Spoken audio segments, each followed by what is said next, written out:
જામનગરની જીજી હોસ્પિટલના ઓપીડી વોર્ડમાં રિક્ષા ચાલક રિક્ષા લઈને ધસી આવ્યો। રિક્ષાનો વિડીયો વાયરલ થતા તંત્ર દોડતું થયું।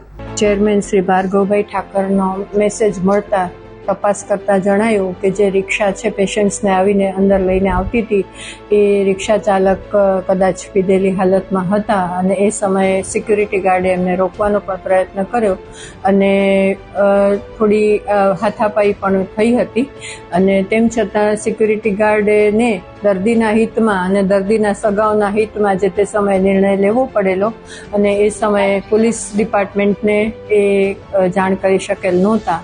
હાલમાં સિક્યુરિટી સુપરવાઇઝર્સને બતાવી અને બોલાવી અને તમામ હકીકત જાણવા મળ્યું કે એમના તરફથી પોલીસ ફરિયાદ થવાની બાકી હતી, એટલે એમની ફરિયાદ લઈ રૂબરૂમાં અને તાત્કાલિક ધોરણે પોલીસને ઇન્ફોર્મ કરવા માટે તેઓને સૂચના આપવામાં આવી છે।